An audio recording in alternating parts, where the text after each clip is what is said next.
All right, so welcome everybody to the Super Connector podcast. Today we're here with Anna Hamilton, my mom. Hi, Ma.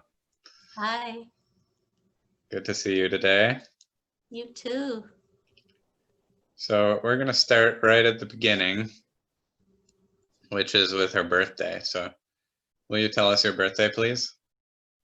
July 31st, 1954, And where were you born? in Denmark, in a small town north of Copenhagen called Hillerød. Hillahole, a place that you can't possibly say if you're not a native Dane. Exactly. Okay, so what we have here to start off the podcast is we're just going to put this down for the astrological record. So we got Mom's birthday and her birth time. What she is 8 degrees of Leo. She's a Virgo moon. And we think we're looking at Gemini rising. So that's just for the astrological record so that we can go back and analyze these types of things if we feel like it. So, Ma, you were born in Denmark. How long did you live there? I was only there for about a month, and then my parents took me back to Lebanon, which is where they were living. Wow, so you moved to Lebanon when you were 1 month old. No, my parents had already, yeah, I guess so. They had already been living there for a bit, yeah, and then yeah, that's right. I guess that's right. Pretty much, anyway. And what was that, in Beirut, or where was that? Yeah, it was Beirut.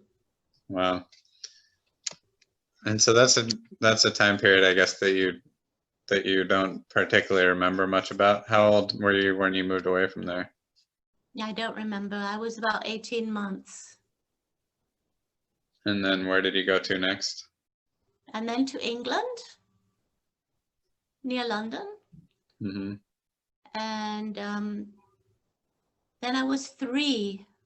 When I was 3, we moved to Iraq, to Baghdad. Wow. So you lived in Beirut and Baghdad before you were 4 years old. Yes. Those are some very, very interesting places, especially with the way the world is right now. Especially for Americans, those can be hard places to go to. Yes, indeed. So they were very difficult at the time too, especially Iraq. Yeah. It was very unstable. So would you tell me some early memories from that time? Some formative experiences? From Iraq? Yeah. Yes. Or any of your earliest memories? Yes.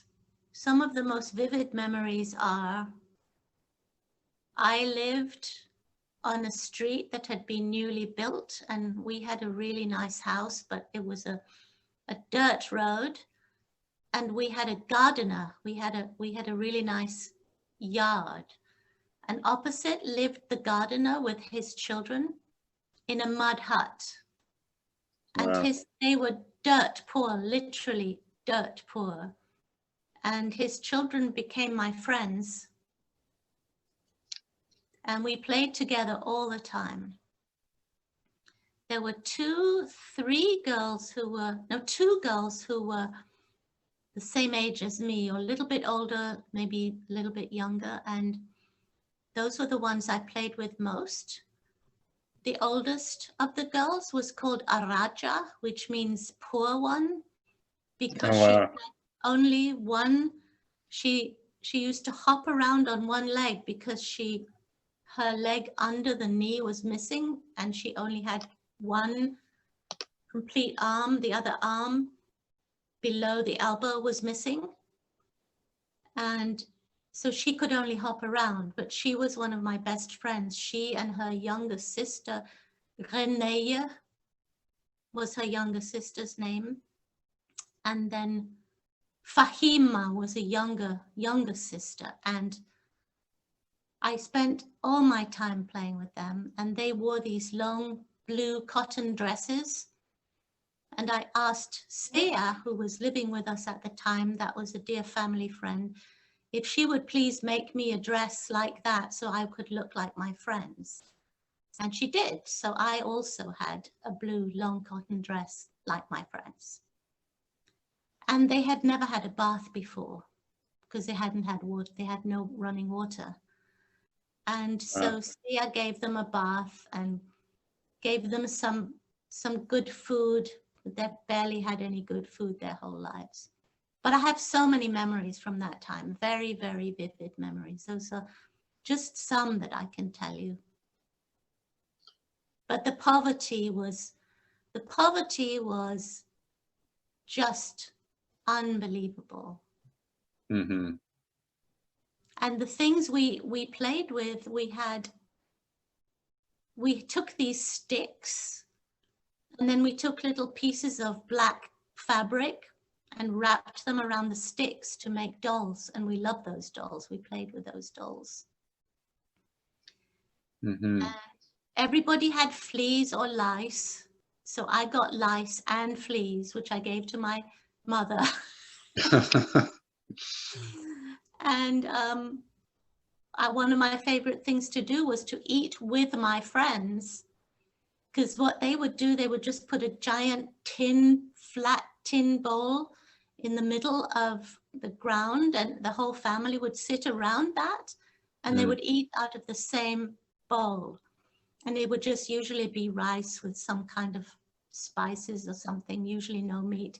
And I loved joining in their meals, even though at home we had far better food. It was one of my favorite things. And they were so generous, they let me eat with them. And then they would also come over to our house to eat.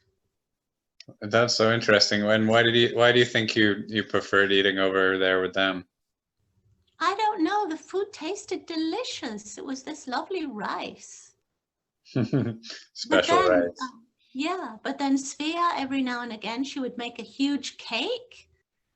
And we would all sit around on the floor in our kitchen and share that cake. Or the kids would come, and there were a few boys as well that we would run around and play ball with, and just played from morning till night. And I learned to speak some Arabic from the kids, which of course I forgot later on, but they were wonderful playmates. Oh, cool. And so how long were you there for? About 3 years. And those are some of your earliest memories? Yeah, those are. I didn't have any memories before the age of 3. No, I don't remember anything before that time. So just for some context, what were your parents doing, Grandpa? My dad was working for the British Embassy. He was the Oriental Secretary in the British Embassy. And his job was basically to sort of keep his hand on the pulse of the political climate there, and to report to the ambassador. He had to travel around and speak to various Arab leaders and then report back on what he thought was going on, because it was a period of unrest and it looked like there might be a huge upheaval. And indeed, in 1958, there was a revolution and the king was killed, and it became very dangerous. And we had to go back to Denmark for a long time. I was 4. It was in 1958. I was 4 and had to go to Denmark to live with an aunt and uncle. And my dad stayed in Iraq. My mother came back too for several months because it was just too dangerous. But then we went back. I'm trying to think if we went back for a while. I think we did. Yeah, because I didn't leave until I was 6. So we must have gone back after the revolution and after a new leader. There was a kind of military coup. and a new leader was in place, but there was terrible unrest and violence. That's wild that you went back there during that time. I know. They So must have thought it was safe enough. do you have much of a clear memory of that? I mean, did you feel like it was a safe place to be for you at the time? Yes, I always felt safe. Mm-hmm. Always. Never felt in danger at all. Maybe because we were quite far away from any of the action. We were sort of on the outskirts of Iraq in a kind of new suburb. Mm-hmm. And yeah, when we came back, I felt perfectly safe. That's good. Yeah, it's hard to imagine in comparison to with the way that we grew up. Just for some context, me and my siblings grew up in a beautiful little neighborhood in Madison, Wisconsin that was always very, very safe and lovely place to grow up. Yeah. So it's amazing to see what that contrast looks like. Just for some more context, will you speak a little bit about how your parents interacted with their neighbors and the locals? Sure. My mother was very, very upset by the poverty she saw around her, because the really poor people were living in the same street. And there was one family, apart from our gardener's family, who lived a little bit further down the street. And they were so poor. They didn't even have a mud hut. I remember they just had a kind of black tent. And she got to know the family a bit and noticed that the little girl, who was about the same age as me, had this terrible eye infection. And her name was Amira. And she took her to the doctor and made sure that she got some eye drops to help with her eye infection. But then she was concerned that her mother wouldn't be able to take care of giving her the eye drops. So she brought Amira to our house. And I was so jealous because Amira got to sleep in my parents' bed with her. And I was so angry and upset because I didn't have a younger sister yet. I was used to being the youngest, and I was very, very spoiled, I suppose. So one day I took Amira by the hand and I took her to the gate of our house, and I pointed and I said to her, "Imshi, Imshi," which meant go away. It was so cruel, And my mother, of course, told her, you've got to be kind to her. She needs our help. And, it's perfectly fine for her to stay here. Don't worry. She won't stay forever. That sort of thing. So that was, my mother did what she could to help the people around her.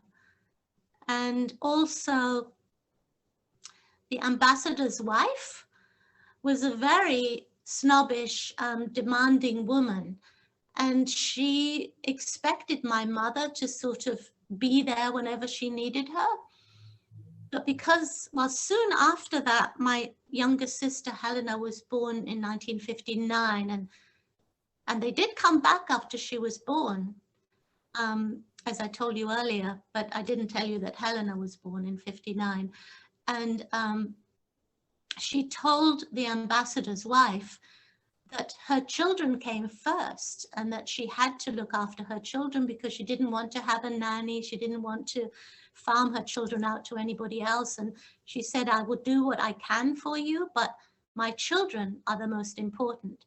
So she said this, she stood up to this woman who was extremely snobbish and whose husband, was a high-ranking ambassador.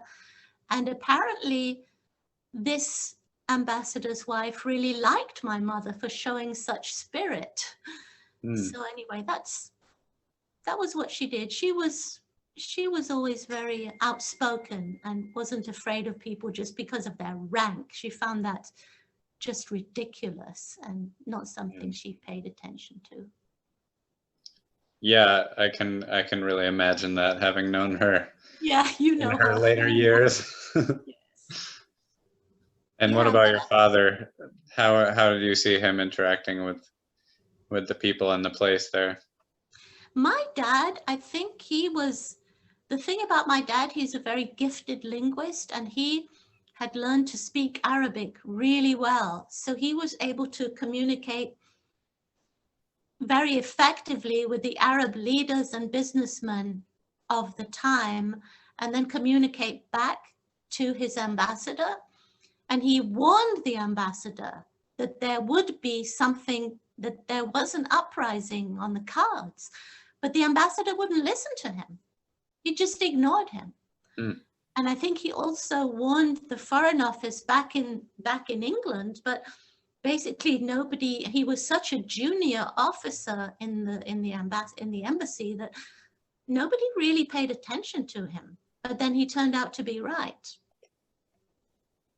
Another thing that my parents did, they had noticed, my mother in particular had noticed that the British community, they behaved just as if they were in England. They would usually they would have nannies for their children, and they would not rest in the hot part of the day, which the local people did. They would just sort of keep going and have their afternoon tea and let the children have an early meal and then try to put them to bed.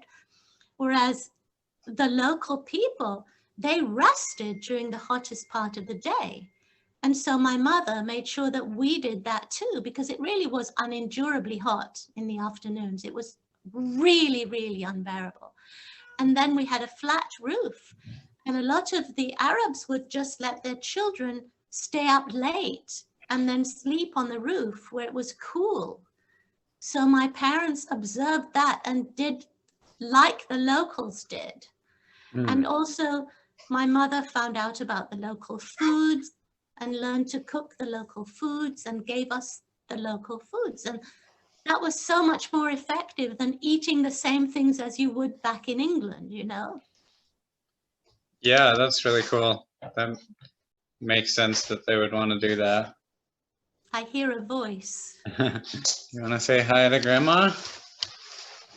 Grandma, Hi, Coral. Grandma, How are you? Grandma. There's Grandma. Hello. You've got your doll. Who's your doll? What's your doll's name? Grandma. Hi. I say, Grandma. You can say grandma. So where were we? We were in Baghdad. And so you said your father saw this revolution coming because he spoke really good Arabic and had Mhm. connections with local businessmen and leaders and such. Yes. And that's amazing to consider it in itself. Just, I mean, based on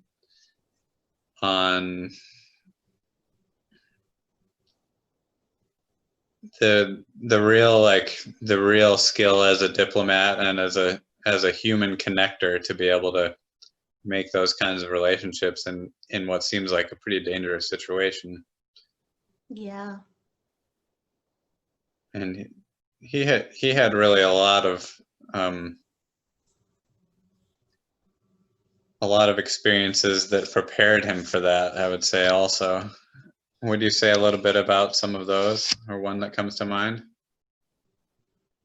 Well, he had already served in Lebanon and Iran. And in Lebanon, he worked with Palestinian refugees. And so I think he'd had the opportunity to work with many different types of people and to sort of see policy in action. I think that it must have all seemed very messy in many ways, you know, especially it was soon after the formation of Israel that we were living in Beirut, because Israel wasn't formed or given birth to until 1948, I think it was. Mm. And the British had a huge influence there. And I think there are lots of things that can be criticized about that, and lots of terrible things happened. But he worked there with those vulnerable populations of Palestinian refugees, which of course many of them still are homeless after all these years and don't have a country of their own. So I think he had multiple experiences before coming to Iraq. I mean, just surviving prison camp during the war and fearing for his life. I think he was just very fearless in many ways and was willing to venture maybe into areas where a lot of people wouldn't have ventured. I think that's partly it. And his future career also put him in quite a few dangerous situations where he had to use his diplomatic skills and his ability to speak Arabic to help various conflicting groups of people to come to some sort of accord, which was very difficult, I think. I think he was always somebody who was good at building bridges between people. He just had a natural ability for that. I think his experiences, as well as his talent for understanding people, really, his strengths as a human being were what helped him, as well as his experiences. Yeah, such great strengths to have. And for the astrological record, he was February 19th. Yeah. That is 0 degrees of Pisces, so Pisces Aquarius cusp, and he had a Libra moon. Oh. I forget what his rising sign was, but Libra moon. So Libra and Aquarius actually are two signs that tend to have that diplomatic way about them. Yeah. Putting that on the record. So after that, where did you guys move? After that, we moved to a totally different place, to Sweden, to Gothenburg, and he became consul general in Sweden, in Gothenburg, and that's the head of the consulate there. They had a consulate in Gothenburg, the British did, and they had an embassy in Stockholm. So this was a promotion for him to be the British consul in Gothenburg. And yeah, we were only there for a short time, I think. And how do you say Gothenburg in Swedish? Göteborg. Göteborg. Yeah, Göteborg. Yeah. So you speak Swedish and Danish, correct? Yeah. And what other languages do you speak? Well, Or I've pretty have you spoken? forgotten. I mean, I've studied French, German, and Russian. And of course, I used to speak Arabic as a child, but my languages, because of lack of practice, are not, they're not active anymore. So that's too bad, really. Yeah, so basically at this point you would say you're fluent in which ones?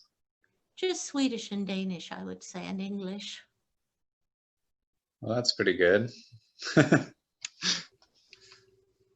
think as an American child, I've always been impressed by people who have a lot of languages, because we didn't have the exposure to build up those skills. And how about your father? How many languages did he speak? He studied languages when he was in prison camp, and he studied Russian, Spanish, Dutch, Danish. Trying to think what else.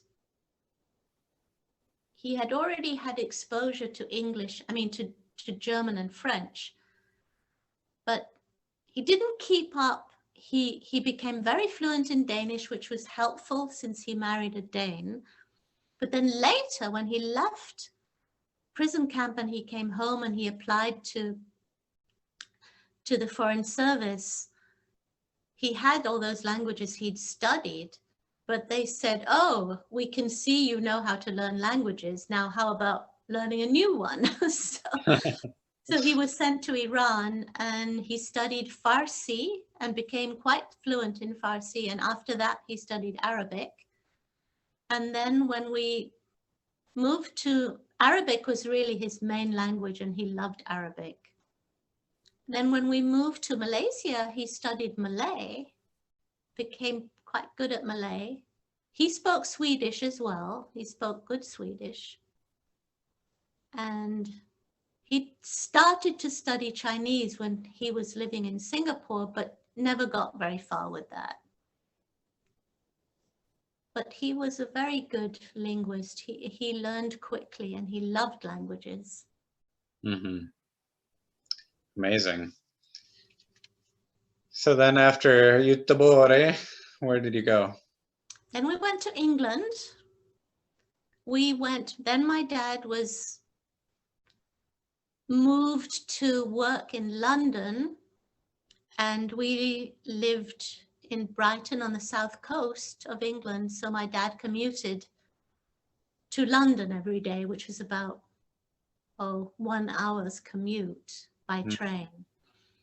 But we had a wonderful time there. It was the first time, I think, in many years where the whole family was together, because my two older siblings went to boarding school for a while. But in Brighton, we were all in this massive house that overlooked the sea and was a really good time for our family, I feel like. We were there for 3 years. Maybe a bit more than 3 years. Everybody was really happy there. Sounds beautiful. It was really beautiful. And then what? And then after that, my dad was offered a position in Kuala Lumpur in Malaysia as a deputy high commissioner, which is the next in line to the ambassadorship. And in the Commonwealth countries, instead of ambassadors, they have high commissioners and deputy high commissioners. So he was very tempted by that position because he always loved to travel and do new things. So but the thing was, his dad was very ill and his dad was dying of cancer. And his dad died right around the time when it was time to decide whether to move or not. And he decided to go ahead and move after his dad died. So that was a huge change, to move all the way to Malaysia, to, across to the other side of the world. Yeah, that's so hard to even imagine. Yeah, it was. The idea of moving with my one wife and child seems like a big challenge, even in this modern age. And I imagine it was so different for you guys. Oh, yeah. You have some memories about how that all happened? I mean, did you bring stuff with you, or you just brought suitcases and rebuilt once you got there, or what?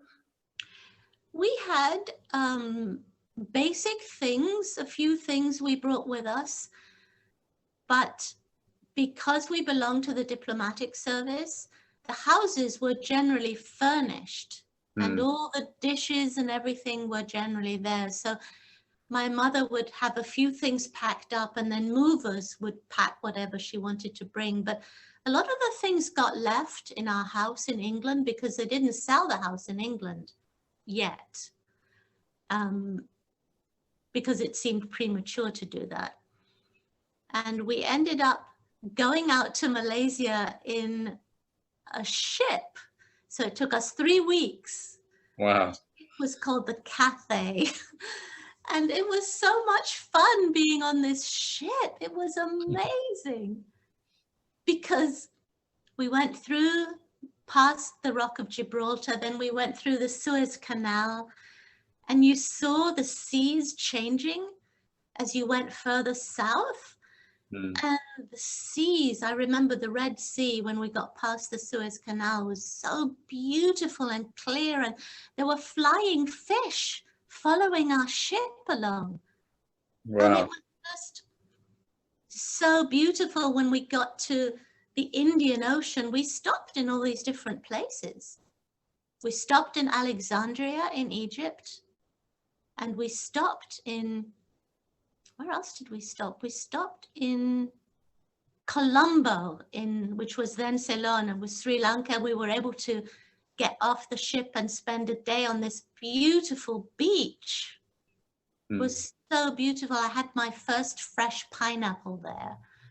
And there were these men who were working on the beach, and they would come with a cobra and ask if you wanted to have a cobra put around your neck. And they had sewed up the mouths of the cobra, and I had it done to me. And I remember the feel of the snake around my neck and touching the skin of the snake. Wow. And it wasn't slimy at all. It was just this really smooth, soft skin. But it was beautiful there, the beach in Colombo. I'll never forget those waves and the white sand and the palm trees, which I had never seen before. Mm. How old were you then? I was 12. What a cool memory. I've never heard that one before, actually. Yeah. About that cobra. That's crazy. Yeah. Yeah, I remember that journey. That journey was really, it was quite a small ship. It wasn't a big cruise ship, kind of a small cruise ship, but it was such fun. And finally, we landed in Malacca, which is on the west coast of Malaysia. That was where we docked. And on that side of the Malay Peninsula, the ocean is quite murky and not clear, and there aren't big waves at all, which is interesting because on the other side, on the east coast, the sand is all completely sparkling white, and there are big waves, and it's absolutely gorgeous, and the water is crystal clear and turquoise and sort of like paradise, like you imagine paradise, like it was in Sri Lanka and like it is in Hawaii and all those South Pacific islands. Mm-hmm. But anyway, yeah, so then we had a beautiful big house on top of a hill, surrounded by jungle, just really, really wild jungle at that time, because Kuala Lumpur was still a really small city in the late 60s and not yet very developed. And we had a band of monkeys living in the jungle near our house. And it was all so different. These giant spiders, giant millipedes, and these tiny little geckos inside our house. Wow. What an adventure. It was really exciting. We loved Malaysia. I know that was one of my favorite places. It was so beautiful. The people were so friendly, and there wasn't much poverty either, which was, that was a relief after seeing some of the dreadful poverty in the Middle East. Mm-hmm. Anything else stick out about that experience? I went to a Catholic girls' school in Kuala Lumpur.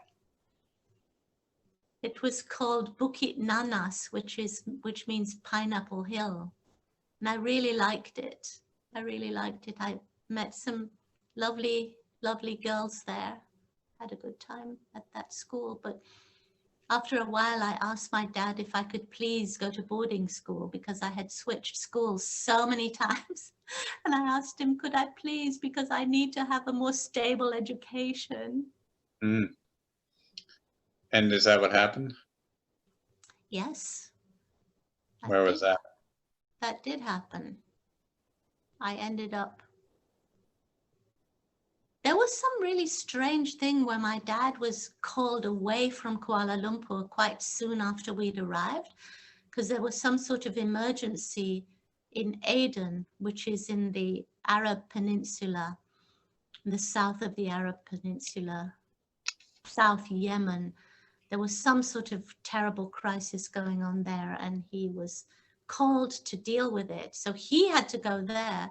And then we ended up coming back to England for a few months, back to our house in that interlude soon after we'd arrived in Malaysia. And then we went back again. And I think we were only there for a month or so. My memory is a bit foggy about that. But the following summer, and that would have been the summer, I think, of 1969, I started boarding school in England. I see. I was almost 13, yeah, because I turned 13, I think, soon before I went there. Yeah. Amazing. So you made that journey quite a few times then. Yes, and then once I was at boarding school, I flew out to Malaysia during the school holidays to be with my parents. Mm. What a cool way to move around. I mean, that's totally unheard of for so many people to be able to see that many places. Mm. What was your experience of boarding school after that in England? I was really lucky because my parents sent me to a Waldorf school. And so it was a very untraditional school and in a very beautiful small village. And the fortunate thing was it was only about 30 miles from Brighton, and Stina and Sam, my two older siblings, were at university in Brighton.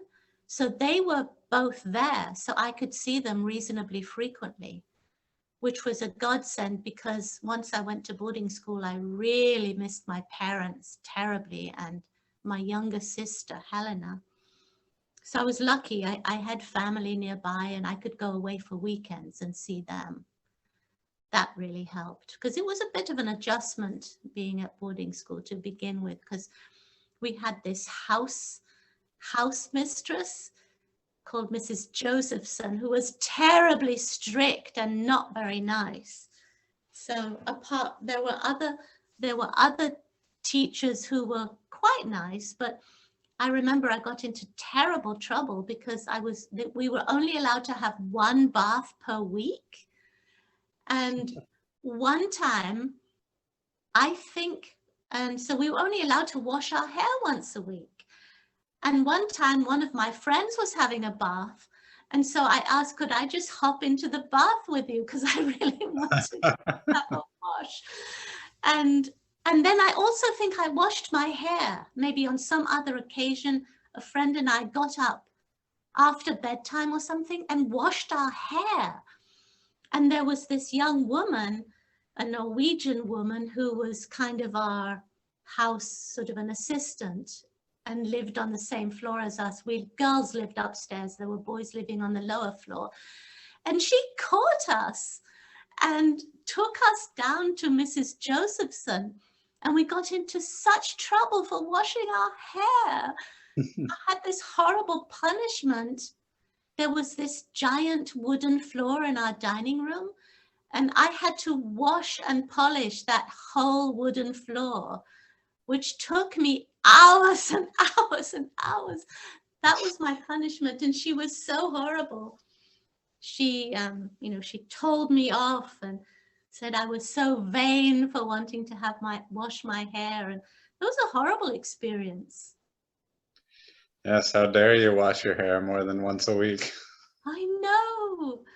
Luckily, I was only there for a year, and then we moved to a different house, which was closer to the school. This place was about, half an hour's walk from the place where we had our lessons. And it was called Broadstones. And luckily we moved to this different place where we had a lot more freedom. Sounds better. Yeah, and the grounds were really beautiful. It was located in this absolutely gorgeous, gorgeous place where there was sort of endless woods and giant rhododendron bushes and an outdoor theater. And it was this mansion basically, which had been adapted to a boarding school. It was beautiful. You could just wander around, and there was a small lake. And if ever you felt unhappy, you could just wander around in the woods and restore yourself. Mm. Yeah, that's how it should be. Yeah, beautiful. And we had so much art. We learned to weave and spin and copper work and woodwork, and it was a wonderful school. I was there for 3 years and ended up really liking it and liking my teachers. Mm-hmm. Yeah, that sounds really nice. Yeah. And what happened after that? After that, I took my exams. They're called O-levels. When you're about 16, you take this set of exams, and then you move on to the next stage, which is A-levels, advanced levels. And I had a kind of a gap year where my parents sort of didn't know what to do with me. They were moving from Kuwait. They had moved to Kuwait and they were moving to Singapore. And so my mom thought it would be a really good idea for me to go to Denmark and to go to the home economics school that she had attended when she was around that age. So I was 16 by then. So I was sent to this home economics school in Denmark.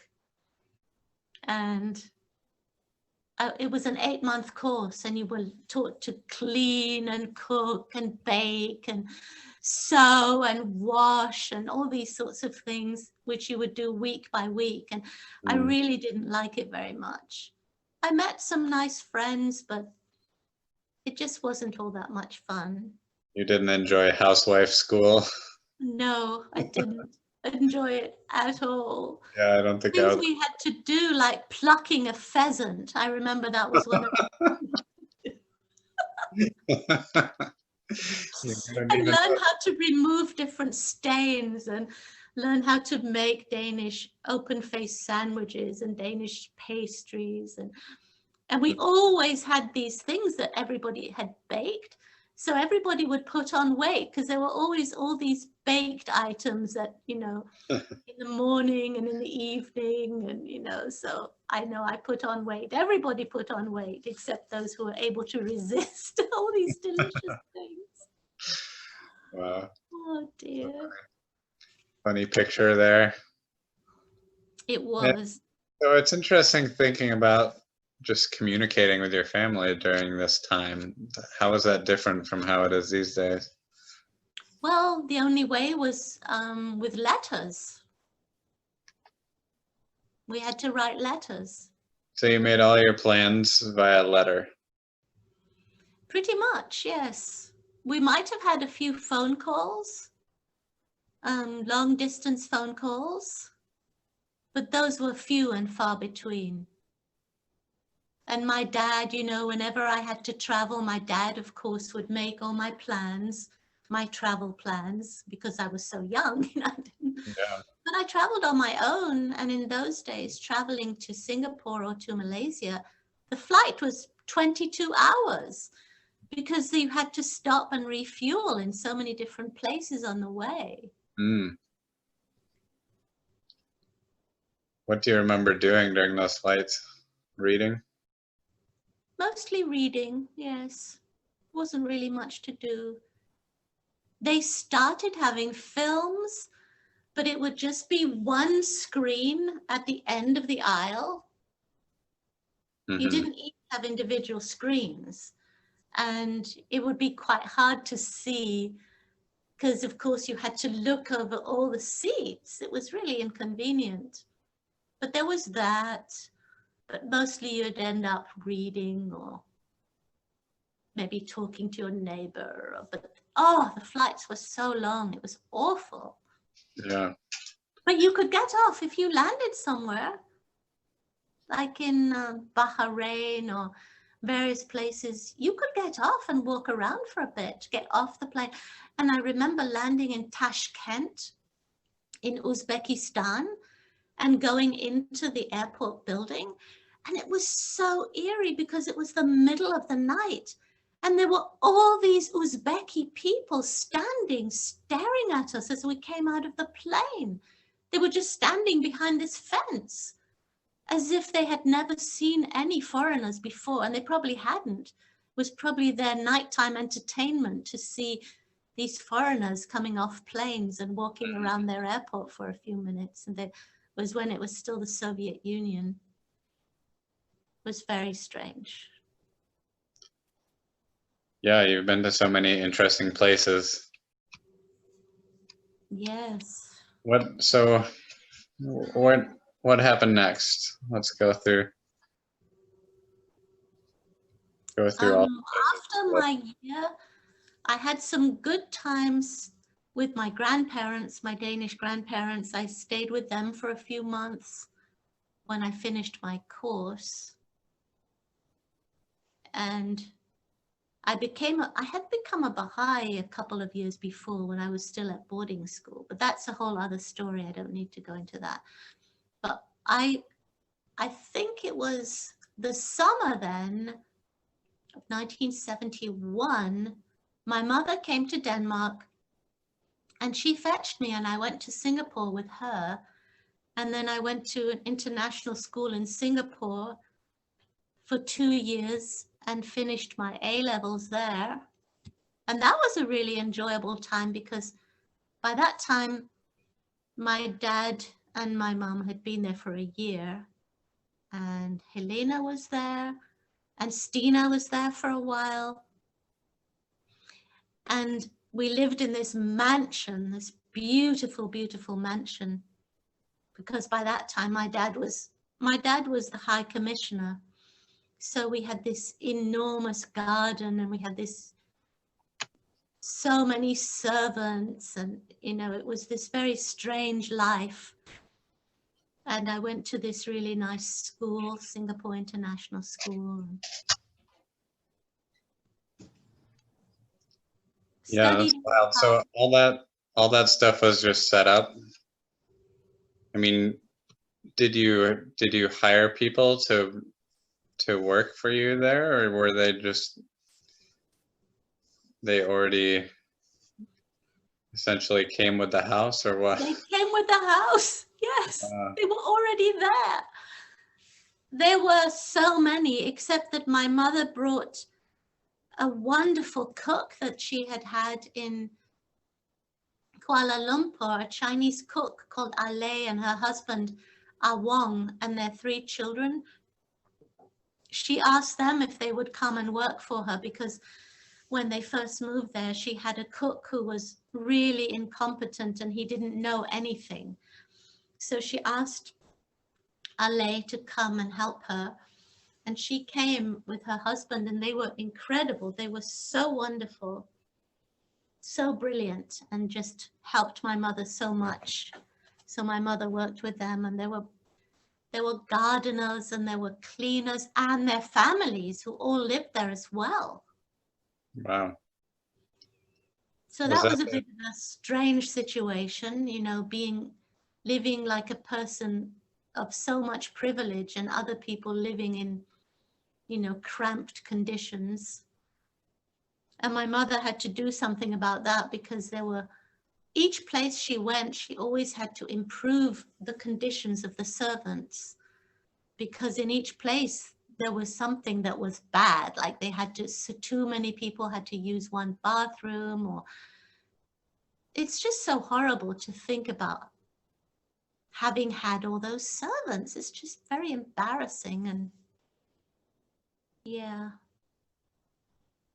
Yeah, I mean, when you say servants, does that mean they're getting paid to work for you, or they were just... Oh, of course they were getting paid.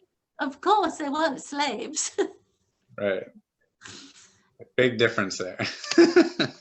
And the children all went to school, and, you know, it wasn't like they were, but still, it was still strange. But I can imagine, yeah. they were so kind. There were several of them that were so kind. And I don't know if you remember, you weren't even born yet, but Ale and her family even came with my parents to Sweden when they moved to Stockholm eventually after Singapore.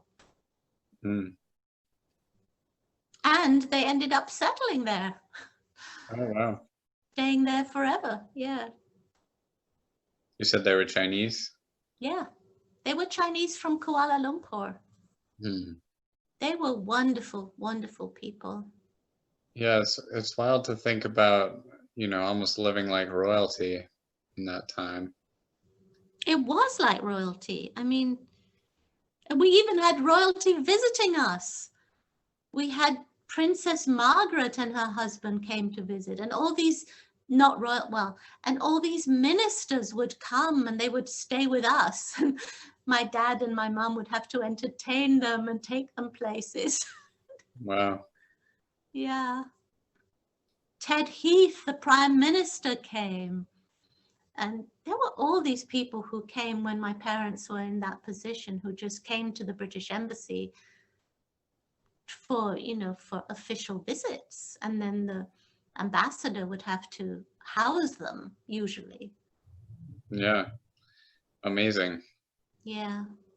Did you interact with those people a lot, or were you kind of to be, I guess, what was the children's role in that type of visit? Well, we mostly kept out of the way. We weren't really supposed to have any kind of dealings with those people. I think Mhm. that was not necessary. Yeah. Fortunately, I think it would have been embarrassing. But Alec, unfortunately, I have to go because I have a phone call scheduled with Stina at 2. Okay. But I have 5 more minutes. Okay. Cool. Well, let's put a bookmark in and we can continue on. I've heard a number of these stories before, but it's cool to get some, get a recording of your life story like this and be able to share it with people. So I want to wrap it up with some more philosophical questions. In light of those life experiences, what do you feel like you have learned that you can teach? I feel the biggest lesson I've learned is, first of all, it's been an honor and a privilege for me to be closely associated with citizens of the world and to be exposed to many different types of religion, Islam and Hinduism, Buddhism, as a child. And because I was a child, I accepted them. I thought, well, these are just all citizens of the world. These are different ways in which people live. And Mm-hmm. because of the way our parents lived, even though we were privileged, they made an effort everywhere they went to know the local people, to know the local cuisine, to know the local customs. And so it helped me, I think, to feel that I belong to the world and that everywhere is my home. Wow. And I feel like that's what we need to do as human beings, is to respect other people's customs and their religions and to love the differences. Because for me, whenever I went to a new place, it was always moving on from the often, of course, missing old friends and such, but having to adjust and believing that this new place would be my home, because that was how my parents simply created it for us. Mm-hmm. So that's, I think, just gave me a love for different languages, for different human beings, and thankful very thankful for such a wide variety of experiences, you know, just food and music and clothes and the smells in different countries, the plants, the animals. Yeah, that's incredible. What a rich life you've lived. Yes, I think it was very fortunate in many ways.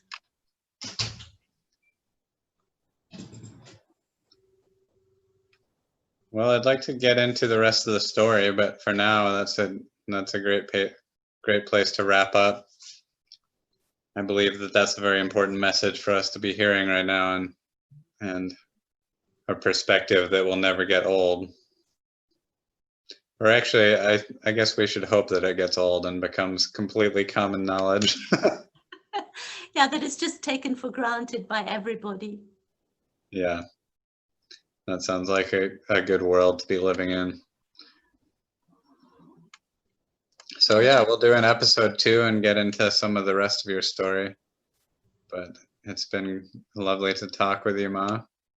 I love you so Great much. to talk to you. I love you so much. And you have such a wonderful family, Alec. Thank you. You too. All right. Bye, Ma. Okay. Bye-bye. I love you.